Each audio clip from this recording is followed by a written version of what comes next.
So this is the 2021 Suzuki V-Strom 1050 XT, and I have to say it looks pretty stunning in this blue, black and silver colour scheme. So let's start by looking at the extra bits that you get over and above the standard model. Well, there's quite a lot. The spoked laced wheels, you get those on the XT. You get these crash bars, or an undercowl as they call it. You get an accessory bar, a centre stand, 2 height adjustable seat. You get these hand guards, LED lighting, and a 12 volt DC accessory socket which is under the seat. Now, I'm admittedly a little late to the game with the V-Strom review. I've been trying to get hold of one for a while and I just haven't managed to do it. So thank you to Suzuki UK for letting me get a couple of weeks on one of these to bring you my thoughts of what is initially a fantastic looking machine. So let's run through some of the numbers to start with. The bike is powered by a 90-degree V-twin engine measuring 1037 cc's. It puts out 107 PS, which in old money is about 106 horsepower, and it has 100 newton meters of torque. Now, some people might pull a face at that power for what is a big adventure bike, but it's a very punchy motor. That 100 newton meters of torque can be felt from very low down in the rev range. It's also very smooth. It's got that typical V-twin kind of feel to it and sound. Because of the torque and the fact that it pulls from very low in the rev range, means that it's quite a deceptively quick motorcycle as well. It's not really a bike that you have to rev hard to get the best out of it. It's nice and smooth in that respect, and you can just roll the power on and it will pull very nicely. The 6-speed gearbox is mated to a nice slick slip assist clutch, so it's a nice light action, and the fueling is nice as well. Sometimes they can be a little bit snatchy with ride-by-wire throttles, but I've not noticed that here. It's quite a smooth transition of power. Oh, and another thing that I've just remembered that I forgot in the difference between the XT and the standard models, this has got the full suite of electronic rider aids, and we'll touch on that a little bit more. But in terms of engine performance, it's strong, it's smooth.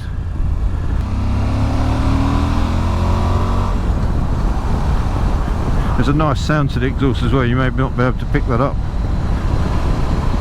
So I don't want to bombard you with loads of stats. You can obviously look those up if you need to know what they are. It's an enjoyable bike to ride, and it feels like the sort of bike that you can munch loads of miles on. The suspension is pretty compliant. It's not the most exotic of setups. There are inverted forks on the front, which are oil damped springs for the control, but you have got adjustability on them, and you've also got a handy little hand dial to adjust the preload for the rear shock. But out of the box, it's got a really nice planted feel. It is a weighty bike. It's 247 kilograms, ready to go. You only really notice that when you're trying to manhandle it around, and I'll touch on that when I look at some of the negative points about this bike. But the consequence of that weight is it feels really solid and planted. So when you're pushing on in fast corners, you're getting really good feedback out of the suspension.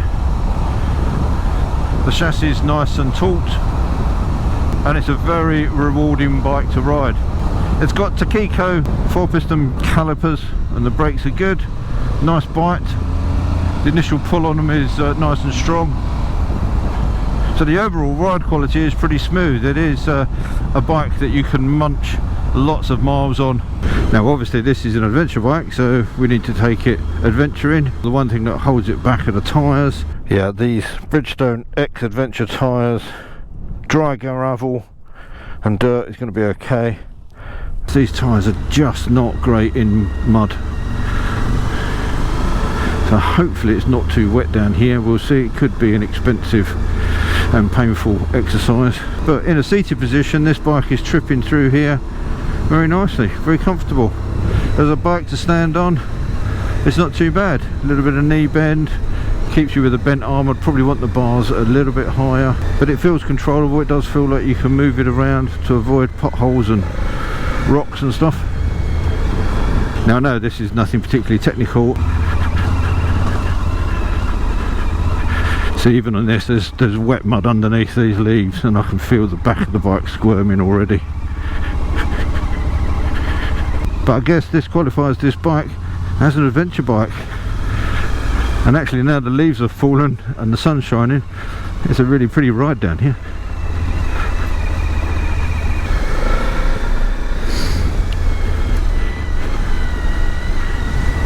But yeah, you pick up the speed and the suspension is dealing with that quite nicely. It's just a shame the tyres are not dealing with the mud that's underneath these leaves, but at least it's very scenic.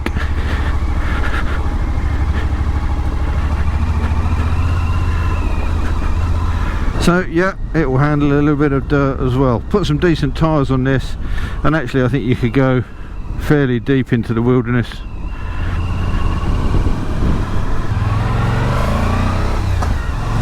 Thank you. It's a very nicely put together bike as well. I haven't got a lot of experience of riding Suzukis, but everything is both functional but really nicely put together. Just looking from here at things like the adjustable screen, lots of metal parts on there, not that much plastic. The paintwork's excellent, the seat's very comfortable. We'll talk about that when we talk about ergonomics. All the switch gear's good quality, and yeah, it's a nice thing to own, I think.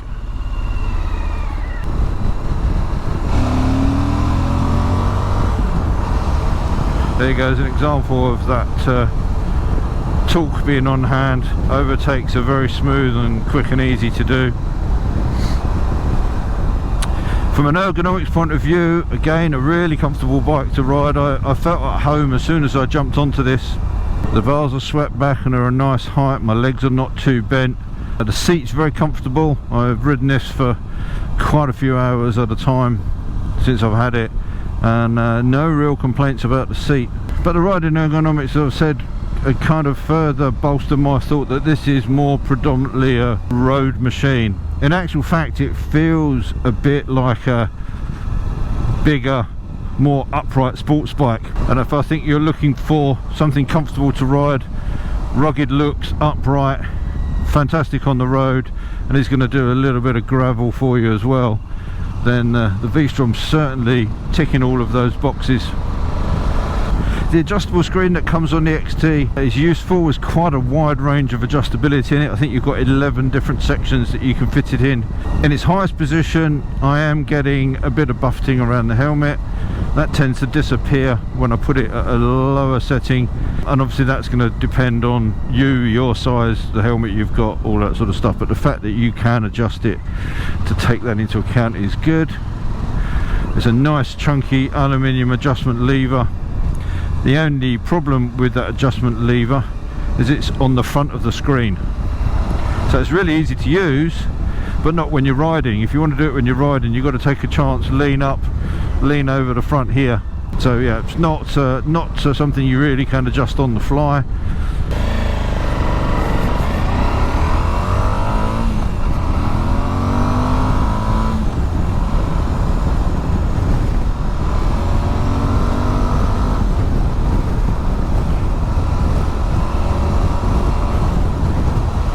So you can see this bike doesn't hang around. And I talked earlier about the electronics package, enhanced electronics package that this bike has got on it. It has got a 6-direction 3-axis IMU, which means you've got cornering ABS and lean sensitive traction control. I haven't found it to be intrusive. And you have got 3 riding modes. They're not given a rain, road or whatever it might be. They're just A, B and C. And you can see those here. And you also got settings for your traction control between 1, 2 and 3, and 1 and 2 on the ABS, which is, you can all see down here in this backlit LCD screen. No TFTs on this bike, but this screen, despite when I first initially looked at it, was being a bit busy. Once you get an idea of where everything is, your eye can just flit to it whilst you're riding and pick up the information that you want. And actually it's very clear. both during the daytime and at night, and when the sun's shining on it. And that's one problem that some TFT screens can have. By sticking with this backlit LCD display, Suzuki have given a really clear display. There is also a USB port on the side here, so if you want to mount your sat nav on the top here, you've got a connector right at hand. It's got a big exhaust on it, as is the way now with Euro 5 compliance, but you still get a really nice deep rumble out of the exhaust. For 2021, the bike is available in 4 colours.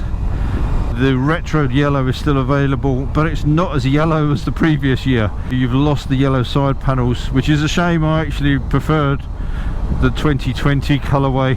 I don't normally like yellow bikes, but I think that looks really smart. So it's got a good strong engine, it handles well, the suspension's good, it's comfortable, it's got enough kit on it for what you'd need. So when you look at the price tag of £11,699, I think that makes for really good value. Now I did touch on negatives, and there are a few, but they're quite minor. Obviously the screen, not being able to adjust on the fly unless you're a contortionist, is a little bit of a problem. Some people say that the weight of the bike is a disadvantage. The one thing that's more of a problem for me on this bike than the weight is the turning circle. It's got a turning circle like a container ship. Now obviously when you're riding it doesn't really make a lot of difference, but as I've found to my cost, if you're trying to turn the bike around in a narrow lane, as I had to the other day because of a fallen tree, having a bit more lock would be helpful. Of course, if you can do stand-in spin turns, then you don't have to worry about that so much.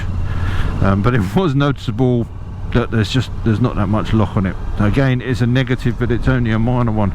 But it's hard to pick faults on this bike, and that's the way we are now. It's very difficult to buy a bad motorcycle. There are a few out there, but most are very, very good indeed.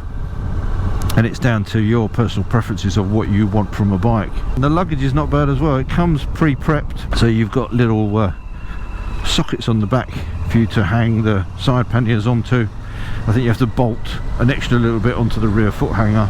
But a full set of aluminium luggage for this, the side panniers and the top box, is £1,299, which I don't think is bad. So you start taking the price of this bike as it is at £11,699, add the luggage on, you've got a fully equipped touring machine, still coming in quite a bit cheaper than some of the competition. Having a big 20-litre tank helps, and with Suzuki's claimed 57 miles per gallon, you're going to get a really good range out of this as well. You'll be able to have some fantastic adventures on this bike. I've enjoyed my time on this, and thanks again to Suzuki Bikes UK for letting me spend some time on this. And hopefully there will be some more Suzukis coming up in future reviews. So I don't really want to bang on and on. There's not very much more I can say about this. It's just a very nicely put together bike. It's comfortable to ride, it's great fun to ride, and it will be a dependable partner for anybody that chooses to go down this route. If you have any questions about the bike, then drop those in the comment section down below. If you like the video, hitting the like button is very much appreciated. What would be more appreciated is if you haven't done that before and you'd like to see more of my reviews as and when they come through, if you hit the subscribe button and click on the notification bell, I will be forever grateful. So I'm going to make the most of this beautiful sunny day before it gets dark. So until next time, I just want to say thanks for watching, take care, ride safe, and I'll see you soon. Bye.